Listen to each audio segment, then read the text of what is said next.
The camera, or it says this meeting is being live streamed. Should I say got it? Yeah, got Okay. it. It's live right now. Okay, good.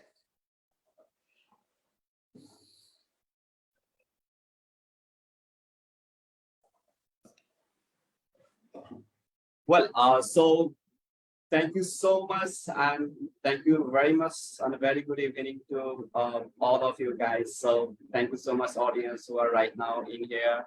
So welcome to the first exciting episode of our show. That means it's like my show. It's Connect with Tomorrow, the show's name, and I'm the host. You all know me, Dr.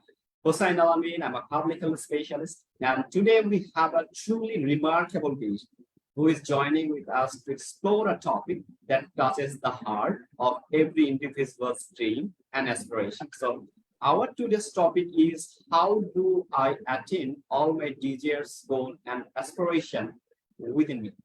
So our guest today, Dr. David P. Hernandez, is not just a distinguished medical professional with over 33 years experiences in USA, a former associate professor and a seasoned practitioner, specialty in gynecological and obstetrics. But what sets Dr. Hernandez apart is his unique ability to not only achieve his goal, but also inspire and guide others in attaining their deepest desires and aspirations. In today's episode, we dive deep into the fascinating journey of personal and professional development. Dr. Hernandez will share his insights, strategies, and wisdom on how to harness the power within ourselves to achieve all the desires, goals, and aspirations we hope. So whether right now we are budding entrepreneur with lofty dreams, a student who are striving for academic excellence, or simply someone looking for the inspiration to lead a more fulfilling life, this episode promises to be an enlightening experience. So grab your notepads, get ready to be inspired, and let's learn from the incredible life journey and wisdom of Dr. David Hernandez as we answer the question that's on the mind of many of us. How do I attain all my desires, goal, and aspiration within me? So now floor to my friend, Dr. David Hernandez. So David, so how are you, David? Very good. It's night for you, so good evening, and it's morning for me. Yeah. So thank you so much and welcome from Bangladesh. That's you are a renowned physician and you just I just invited to you and you joined with my sessions and regarding the goals, career, and all the things we would like to discuss in our today's session. So David, so first of all, whatever I would like to interested to know about yourself first before the presentation. So can you please explain about your journey in a very simplest way so that people can understand how you are, enrolling your life in US and how you are providing a lot of the support to the American healthcare services? Just yourself. Well, now that I'm in my 60s, one of my greatest joy has been to meet young people and to help them answer questions that I had when I was young, but I had no one to discuss this with. My father had a third grade education, and my mother had a second grade education. So I didn't come from a family that was higher education, but we knew how to work, and working. They taught me good work ethics. They taught me many very valuable lessons that I've continued and then build on. So to me, that I hope that's an encouragement to other individuals that are maybe come from backgrounds like that. And around the world, I enjoy meeting people of different cultures, different languages, foods. And I had the privilege in January to be in Bangladesh, and that's how we met. And it's always been a pleasure to converse and communicate with you, my friend. Thank you so much, David. So yeah, you are my not only my friend, you are also my teacher, my mentor. So your advocacy a lot of helped me in my career. So I think, David, a lot of the people are joining in a Facebook. They would like to know about the career goal, about the career path. So we don't want to waste our time. I would like to go for your presentation, and you can represent about how you can represent yourself into the session. So I just go to my slideshow. So today our topic is, how do I attain all my TGS goal aspirations within me? So now floor is yours, so you can elaborate about the topics today. Many times when we're young, we have all kinds of desires, we have goals and aspirations, and that's all percolating, that's all within us. And the question we have to, how do you maneuver through this? Because time, one of the things that the most valuable asset that we have, but we don't get more of it, is time. And when we're young, we might think we're immortal, but I was young at one time, and now I'm old, and it seemed like it was so fast. So how do we use our time wisely, and how do we constantly reassessing our path is hopefully the objective today. And I know that's a vast topic, but hopefully we can give some safeguards and some guiding posts that will help us maneuver through the sea of confusion. So yeah, sure. So I think the big things is, always this topic when you and me talking with us, the three things. So you would like to talk about the basic three things. So can you elaborate about why these three important things is needed? Well, see here in this slide, we see passion, commitment, and discipline. And in all my years, anyone that I've come across that is successful, this was the formula. They had a passion. See, a passion is good, but without commitment and discipline, you're going to go nowhere. And you will never discipline to something that you're not committed or have a passion for. For example, in weight reduction, if you have patients that their etiology or is obesity, but they have no passion to lose weight, let's say, they're not going to commit to it. And so this is very important that we understand the passion that we have. Are we committed, and are we willing to discipline ourselves, our time to that passion? And they go hand in hand. And what we have to ask ourselves is write down what your passion is. How committed are you? How many hours in the 24-hour day are you committed to that? And then the discipline is you can choose A or you can choose B. B is a lot more fun. A may be work, but that's how you assess your discipline.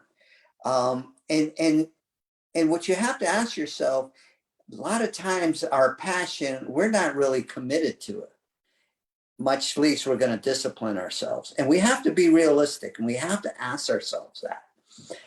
It's so important. One of my passions when I was young, looking back, was everything I did or talked to, I saw they were limitations. If they were a social worker, they were limited because they couldn't do certain things. A businessman, it was limited. So I would listen to the limitations of many people in their professions, and that helped me assess my passion is I don't want to be limited. And medicine is one of those paths that you can teach, you can consult, you can take care of patients, and it expands your horizon of many things you can do, and that's what keeps it exciting, because the passion is something that continues to grow, and you continue to learn, and you're committed and you're disciplined to that. So does that Exactly. So this is a very basic three things is in a PCD life: so passion, commitment, and discipline. So without if you have the passion and commitment, you have no discipline, so you don't be successful, right? And right? if you have the passion, but there's no commitment and discipline, so you don't be successful. But if you have the commitment and discipline, but you have no passion, so you don't be successful. So if you want to be successful like David, and you should have to go for the three basic things. One is the passion, second is the commitment, and third the discipline. So thank you so much, David. So another things I would like to go. So to go for the passion, commitment, and discipline, there is a lot of people saw a lot of the obstacles. So we need to talk about this. So can you, David, please explain about what are the main things is very much obstacles for doing this kind of things? This helps us to kind of, when we feel we're idle, or when we feel that we're in neutral, we're not going forward, we're not going backwards, so we're going nowhere. And these are three things that we have to think about. Obstacles, we all understand obstacles. We come across obstacles, and it's the way you look at obstacles. Obstacles can be looked at as opportunity. They can be looked at as opportunity. When I see obstacles, for example, I had a desire to go to Bangladesh, okay, but I didn't know anybody from Bangladesh. So my passion was one day to go to Bangladesh, and I wanted to learn more about fistulas, which is a complication that occurs in obstetrics. And so I wanted to learn. So what I did is I shared my passion with other individuals who are they have passions too. So it's good to share passions with other people, because maybe you don't have the same passion, but they know other avenues that you don't know. So when I was in Vietnam and I went to teach and to learn surgery with the Vietnamese, I came across some other professors and doctors that knew somebody that was in Bangladesh. And that's how I came across Dr. Mamoon from Miami, Florida, who is from Bangladesh, and he's a pediatric endocrinologist. So my obstacle, I turned that into an opportunity, and lo and behold, he connected me with Dr. Biswas, who is a phenomenal surgeon in Cox's Bazar, who expertise is fistulas. And that's how I end up in Bangladesh. So your obstacles, you have to be able to all the avenues, explore. And see, that's where that commitment comes in for your passion.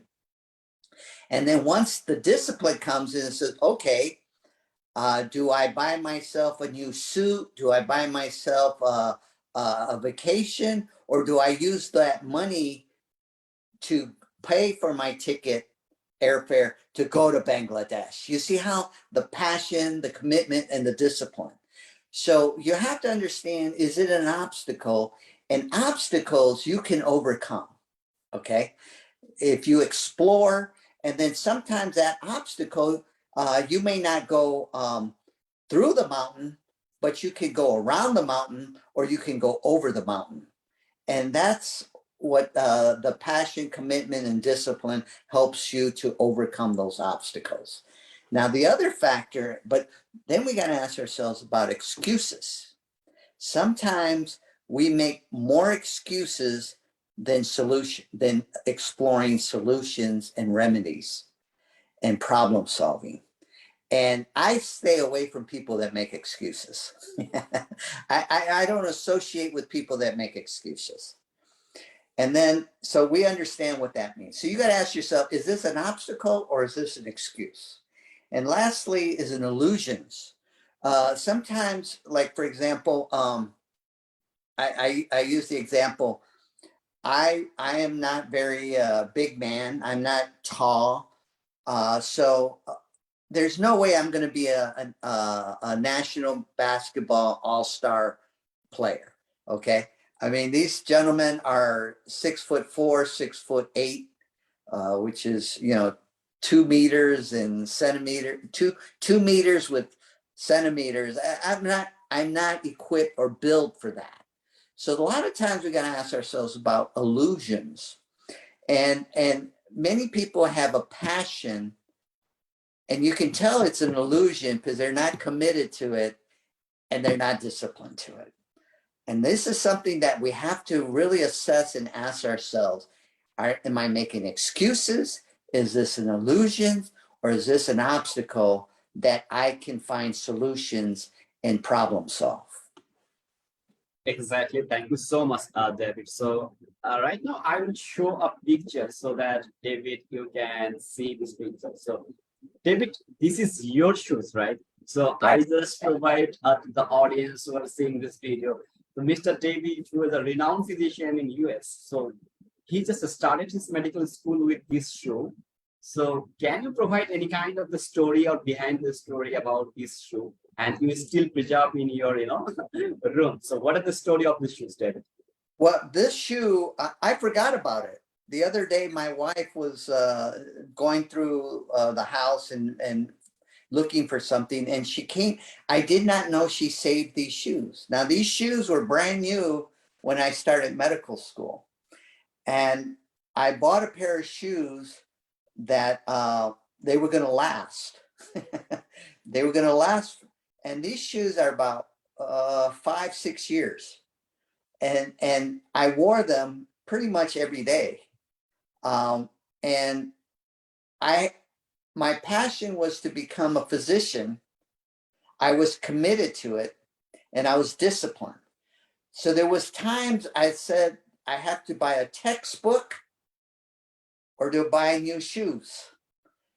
And of course, I bought the textbook I needed. So these are reminders because it's very important. So now that I'm old, I have no regrets. I have no remorse. If I had to be a physician, I would be a physician again. You see, there was a price that was paid. And many times when we understand the value of what we're going, and when we get there, it gives us a refreshing attitude each and every day, that you're grateful and that you still have the joy of your passion, and you're still committed and you're still disciplined to it. So this was a reminder. And a lot of times, I'm sure many students and people, they have to make those decisions as well. And so this is a reminder, and that's why we put it up there. Yeah, I think we know that the people who are very much concerned about the career, right?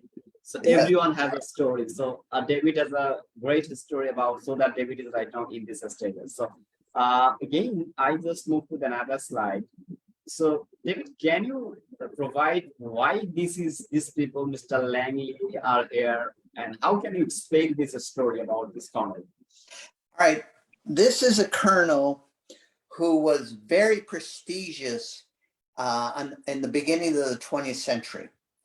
He held a chairman position at Harvard University. He was one of the finest engineering minds of the time. He was politically connected. He rubbed shoulders with the elitists, the wealthy, the individuals that were the influencers of the time. They gave him, and the media loved him. The New York Times followed him all around, because they had admiration and they held them up with high esteem. So we all know that the media today, like before, if they like you, they'll elevate you. If they don't like you, they'll crush you. And rarely you'll get the truth out of that. You'll never really know the true story many times with the media. Right. But the media followed him, adored him, and idolized him. And he was commissioned to invent a flying machine. And they gave him $50,000 back in the beginning of the 20th century. Now, that was astronomical money back then, okay? But with inflation and everything, so let's understand at that time, he was held with high esteem, politically connected, had money, and I'm sure that he could have got more money for this invention that many wanted to see of a flying machine. However, his passion was fame and riches. Right. And what happens is, if fame and riches is your driving, that's what's driving you, they have limitations. And lo and behold, with time, he gave up. He gave up. He had everything that we believed in order to be successful. We need money, we need to be politically connected, or we have to market ourselves in such a way that everyone will know, and they can elevate us to fulfill our passion to be successful. That's a false narrative. Now Exactly. So can you explain about these pictures? Right, okay, brother? now these individuals, they had no money. Nobody knew who they were. They weren't politically connected. Nobody knew what they were doing. But their passion was to create a flying machine that would change the world. And they were they owned a bicycle shop fixing bicycles, and they would work all day trying to make a living, but on all their free time, they were trying to invent the flying machine. So after work, their passion was they could see that, yeah, a flying machine. How, where, they didn't know, but they kept experimenting and they kept trying. See, the passion was there, but the commitment after work, and they focused on their passion. They were committed to their passion, and then they were disciplined. Everything they had, they would study and try to figure out, and then eventually they came up with a flying machine that was flew for about 12 seconds. But now look at where we're at with the flying machine. We've put a man on the moon. We put a man on our satellites, and we could go. Yeah. I can be in Bangladesh in 24, 30 hours. It's amazing. Yeah. So they had a noble passion. And what we have to ask ourselves, is our passion noble? Okay. A lot of times we think our passion has to be something world changing. Not necessarily. Is it a noble? See, being rich, being famous was never their passion, you see? So we have to ask ourselves, is our passion noble? Now, many times we want to go into medicine to serve and to help people. But then once we get there, we forget. So we have to ask ourselves, is our passion noble? If you want to be successful to provide for your family, to provide a good home, that's a noble reason. But sometimes if our passion isn't noble, we work too much to accumulate wealth and we neglect the family, you see. So we have to assess our passion. Is it noble? Is it wholesome? Is it brings true joy? You see, and that's a good example. And these were the Wright brothers. And So yeah, so can you give the basic idea? You know, the Cornell Langley and the Wright brothers, both are starting their own, right? So right. who is successful and why they are successful? Yeah, and see, as we see with the Colonel, his passion was to be rich and famous, but he quit. Right. And the Wright brothers, they were so excited about a flying machine. Nobody knew what that would look like. Nobody knew, could it be done? And they knew that a flying machine would change the course of the world. And on December 17th was the first ever flight. And nobody knew about it till 2-3 days later. See, they were so passionate about their flying machine. They were so excited. They never thought of telling everybody, but everybody found out what they did. So always keep in check your passion. Is it noble and is it wholesome? Excellent, David. So in the meantime, we are receive a lot of the questions from our, some people, some providing some question as well, joining from UA. So Rafsan Muhammad Al-Rafi, who is joining from the Facebook, he provided a question. The question is, how do we perceive the potentiality of AI in the realm of digital healthcare solution? And what are the thoughts on the future of the digital healthcare? So as you are the American physician, so you would like to know about the future of the digital healthcare solution.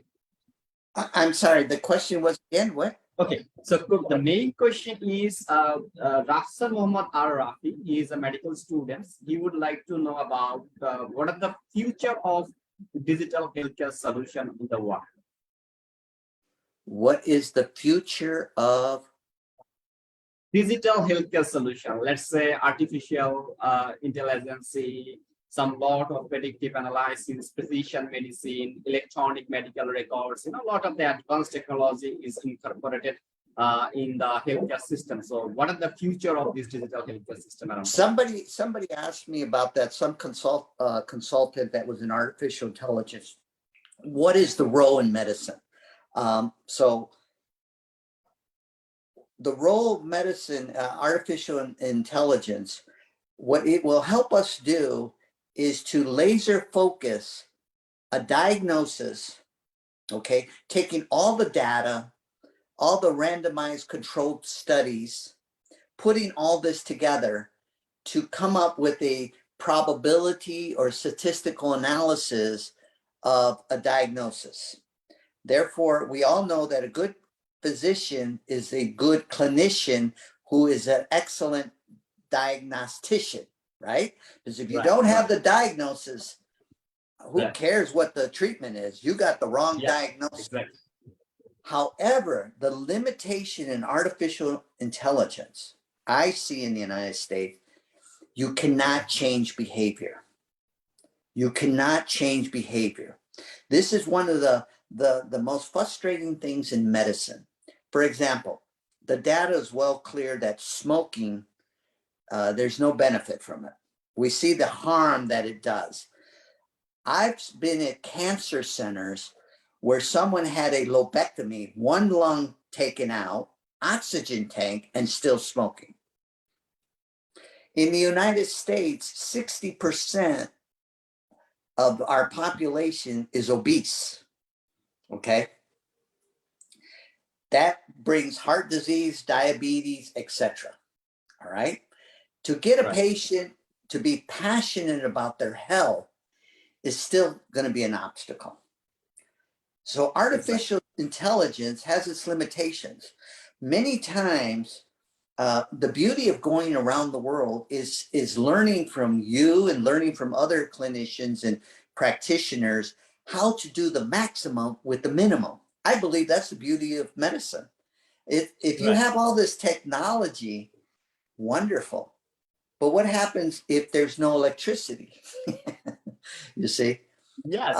So thank you so much, David. So we have another 15 minutes in our program. This is a rapid fire questions. So David, I would like to provide the 15 rapid fire questions. So you would like to answer these questions from your mind. You shouldn't be thinking at all. Okay. So my first question is, so what's the first step someone should take to turn their desires into the tangible goals? Desires to the tangible goals. What is the first step? What is as a young person, what is the fastest way?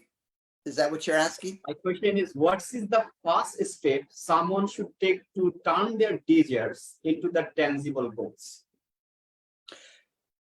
My advice, what helped me when I was young, to be humble and to be thirsty for knowledge, for wisdom, was the most important thing.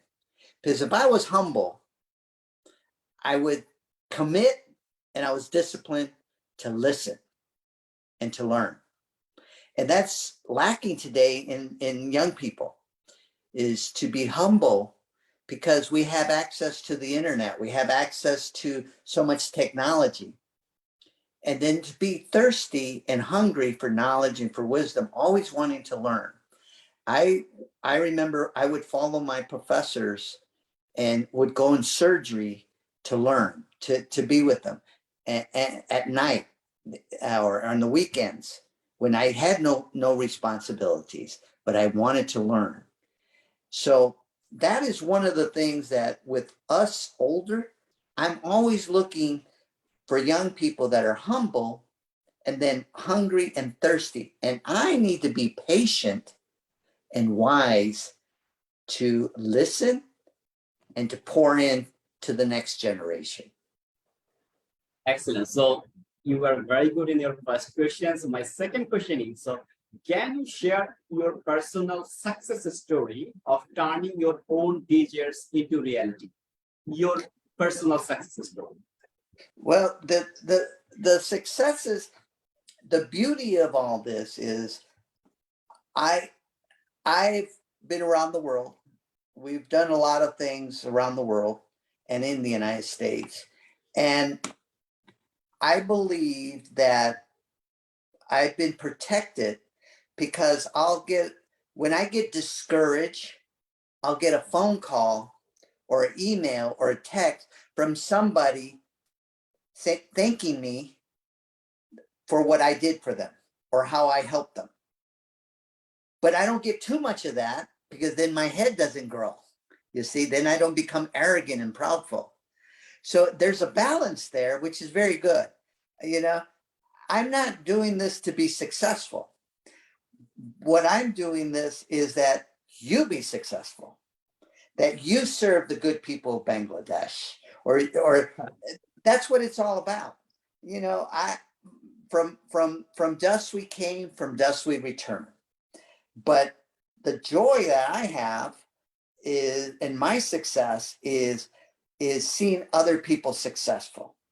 And that is so important. And my hope is that when the young people that are listening to this, when they're old like me, that they continue to pour into the next generation in whatever field, education, engineering, medicine, law, whatever it be. Yes, thank you so much, David. So my third question is, if people, many of the people don't know about your profile, that you are visiting around the world, doing your surgery, right? And you, as a male, normally what's happening, as a male, people are not interested to go to the gynecology and obstetrics, but you are the man who are doing a lot of the good work and doing the surgery around the world. So why you would like to come to the gynecology and obstetric surgeon rather pursue another career? Why you would like to carry the gynae and obs career in your life? Well, in gynecology and obstetrics is you only take care of women. And I take care of mommies, I take care of grandmas, I take care of daughters, I take care of sisters. So That's a great joy. And in my opinion, in my experience, women go to the doctor. Men don't. Men, I talk to cardiologists, I talk to urologists, I talk to different specialties. Men go to the doctor many times when it's too late. But women, on the other hand, they have a pain, they have a problem, they go to the doctor. So, and women will help. They're the physicians in the home, if you think about it. They're the ones that take care of the children when they're sick. And a lot of times they take care of their spouse when they're sick. So it's a great joy taking care of women. And I take care of the most important people in the world, mommies. And what's the most important thing to mommies? Their babies. So I make sure that babies are okay and they're safe and they're born healthy. So it's a great profession. Yeah, David. So why I would like to go for these questions in Bangladesh, always in a career pursuit, always the male physician or always something else. We would like to go the cardiologist, internal medicine specialist, surgery, and gynae and obs is only for the female. So if you have any kind of the suggestion that male can be the part of the gynecology and obstetrics, can you provide any kind of the suggestions on how they will be more motivated? One of the beauties that I learned in Bangladesh, one of the pillars in obstetrics is midwives. That's beautiful. I have a lot of respect for midwives. The midwives, they play a phenomenal role. So I believe that if you're a male gynecologist, to partnership, to constantly keep in communication with the midwives, to learning, to enhancing skills, to be available, to better equip midwives to serve the population. That is beauty, because as an obstetrician gynecologist, you take care of one patient at a time. Right. But if you're network and in collaboration with midwives, they see many, many patients. So you reproduce your efforts and not the tasks. And it's partnership. It's that sharing of knowledge and information. And a story that there's a story in midwives. There was a time that Pharaoh from Egypt ordered all the males to be slaughtered. And the midwives refused to do that. They feared God more than they did Pharaoh. So I have a lot of respect for midwives. Excellent, David. So my another question is, let's say, normally what's people are thinking, let's say, everyone needs a mentor. So what are the roles of a mentor to build up their career? Why mentor is very important? Well, it goes back to what I said. It says the young person, the mentee, needs to be humble, hungry, and thirsty. The mentor needs to be humble and wise and make himself available. Many times I'll have people say, "Will you mentor me?" And I said, "Of course." And I'll say, "Let's meet for tea or coffee, or let's have dinner together." "Oh, I can't. I have this." "Okay, let's make another time." "Oh, I can't because of this." And eventually I don't hear from them anymore because they weren't serious, you see.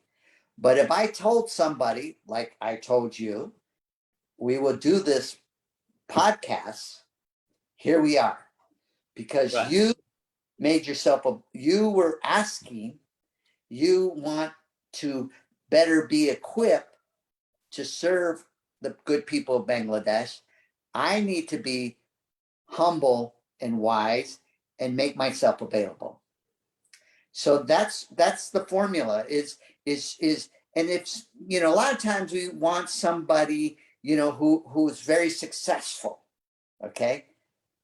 But you don't need somebody. You just need somebody that is maybe a few years ahead of you, because maybe they won't tell you how to do it, but they'll share with you what they did and it didn't work.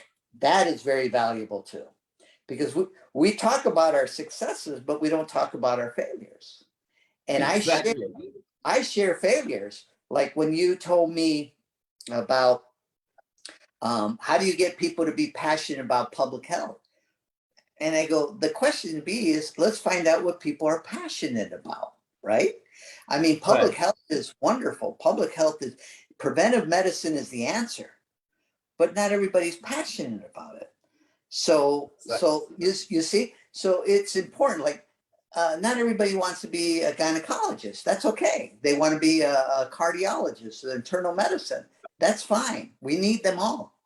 So, so you can learn not only the success but the failures. And anybody that is successful will be honest. That's honest. Will share the failures. Right, right. So people always remember the successful person. No one remember the failure person, right? So in the Bangladeshi context, whatever I just see the junior physician, they are not pursuing their career in a right way. They're always thinking to and fro. Let's say someone after passing the MBBS, that means the graduation, thinking about go to the medicine career. After sometimes thinking about go to the surgery career. After sometimes he or she thinking about the gynae career. After sometimes, whenever no one is doing anything, he or she thinking about the public health. So how a young physician of Bangladesh, especially of our country, can pursue their career in the right way? What's your advice? You mean a fulfilled life, right? Right, right, Okay. right. Well, to me, family is very important. Yes. I've been married for 33 years. Okay. I'm happier today with my wife than I was 33 years ago. My children are grown up. They're married. I am a grandfather. They want to come and see me. They want to come and visit me. They call me. They see how I'm doing. They tell me that when I'm old, they want to take care of my wife and me. That's a blessing, you see. Right. I enjoy medicine, but I'm not in love with medicine. You cannot love something that is material, an ideology, or a object. You only can love a person. So Right. to keep that balance, and a lot of times it goes back to the passion. A lot of times we say that we're working hard to provide everything for our family. That's a myth, you see, because what do our children need? They need love and they need discipline. That's it. And a wise Exactly. parent knows when to love and when to discipline. And because you love them, you discipline them wisely and direct them and guide them. You see, that's all they need. So sometimes we get caught up in things that don't exist, or are illusions or false. And that's why we always need to be reassessing what we're doing. For example, yes, I can take care of patients, okay, but I need to respect and be more time with my wife than any patient. I need to Right. be attentive to the children more than any patient. You see, and when the home is good, mentally you're free. I meet so many professionals. The home is bad, and they take that into the workplace. Not good. Or they bring the That's the bad. problem. They Yeah. bring the bad from the work into the home. That's not good. You see. Exactly. David, another misconception to our continent and from the Bangladeshi peoples, you always think as a Bangladeshi, we are maintaining the family and the Western culture. They are not so much, connected with their family. So is it true, David, that your culture are not connected with family, or it's like some illusion from our side that we are overthinking that you are not connected to your family? In the United States, it's the family is breaking down, um, for many reasons. Um, so that is very important, because when the family breaks down, it's not just temporary, it's the next generation, and it Right. continues. I've met many, many people come around the world, from Africa, from Asia, from India, from Latin America, come to the United States with an illusion, the American dream, and it turns out to be a nightmare, you see. And that's something that one has to, there's a consequences for the decisions we make, you see. And when you're wise and you're guided and you listen, I learn from the errors of other people, you see. I met a neurosurgeon when I was young in medical school, and I was helping him work. I was doing work for him. And this neurosurgeon graduated from Yale University, was one of the top neurosurgeons in the United States. He had every award recognition you can get. And what he told me, he said, the only thing that I could be number one in, no matter how hard I worked as a neurosurgeon, I was never number one. The only thing I had a chance to be number one was a husband and a father. And he was divorced. One child was an alcoholic, and the other child left home. At the time, I was young and I didn't understand that. But once I got older, I knew exactly what he was saying. Exactly that. And another thing is very common in our medical school or university students, because the students are so much depressed. They are overthinking about their career rather than thinking their family.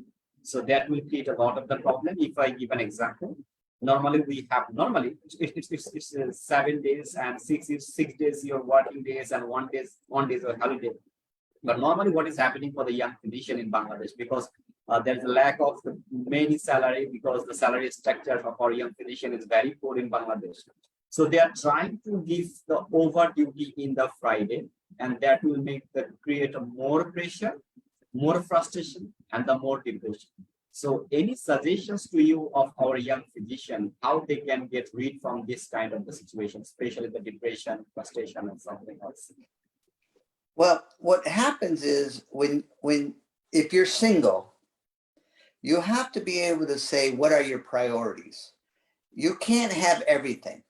Okay, that's a myth. But what you have to do is have to have a core. What 2 or 3 things you're not willing to compromise? You're not willing to negotiate. And when you end up courting or seeing a person and you're going out for tea and you're getting to know them, understand their core, because if their core conflicts with your core, there's conflict, you see.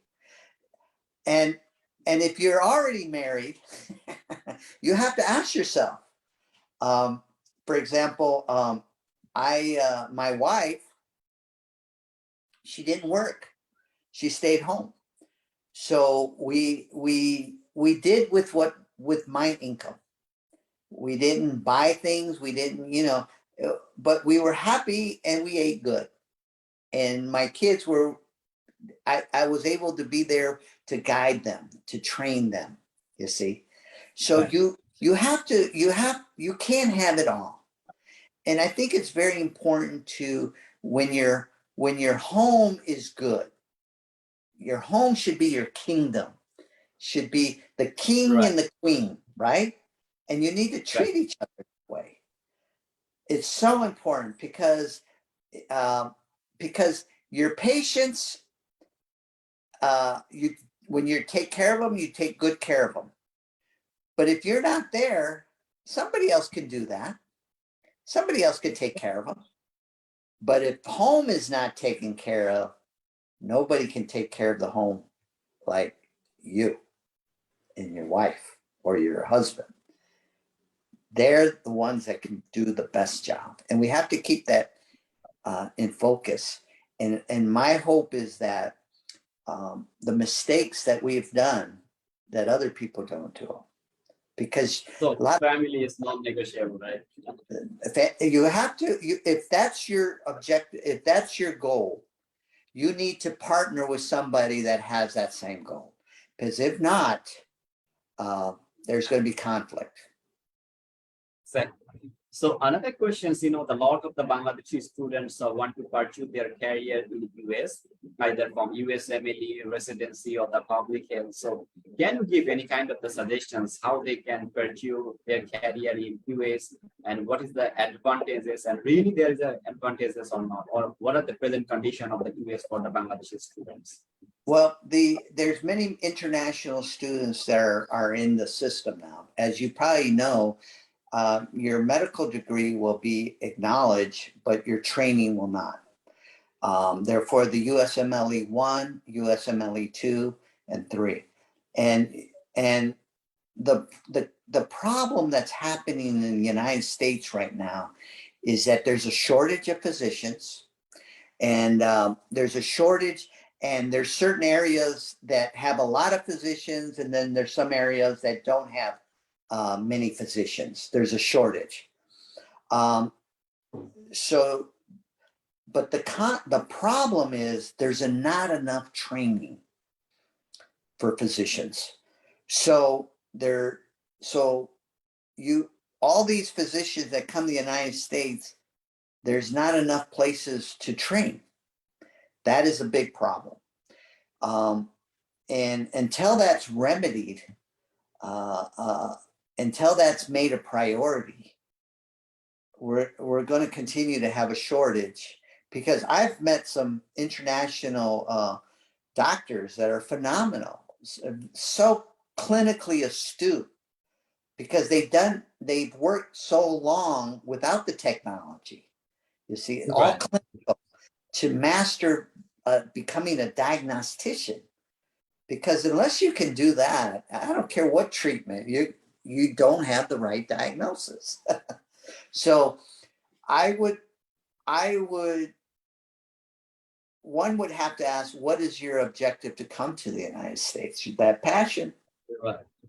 you see, because it may turn into a nightmare, or it may not happen. I met many doctors from other countries that cannot get in training, and they're very, very discouraged. So Exactly. So this is the last question from my side, because already we have done near about 1 hour discussion, David. So it's a very nice discussion. So you are providing your knowledge and expertise around the world. So a lot of the volunteers wanted to encourage this, wanted to connect with you, because a lot of the gynecological and obstetrics, renowned physicians, young physicians, if they want to connect with you as a volunteer and work with you around the world. So is there any kind of the suggestion or guidance to connect with you? well, my like, for example, I'm going to Saipan to work for 4 months. There's a shortage of physicians there. Right. So my schedule is, I have to say, okay, do I buy a new car, or do I save this money to go to Bangladesh? Do I save this money to go to Africa? Do I save this money to go? I'm very fortunate to be able to do that. Not everybody is. So what I would recommend, and this is, be the best you can be where you're at. Serve the people that you're at 100%. Right. And that is just as important as going around the world and doing that. What I do is no better than what you're doing. You see? Right. Because what you're doing is noble. And that's noble. Yeah. Just you have provided example the noble. Yes. Yes, it's noble. So don't compare. Envy is bad. Pride is bad. And envy is bad. Envy no one. There's doctors, there's many people that have so much money, have I don't envy them. That's good. That's good that they're successful. I'm happy. I can rejoice with them. I'm not envious.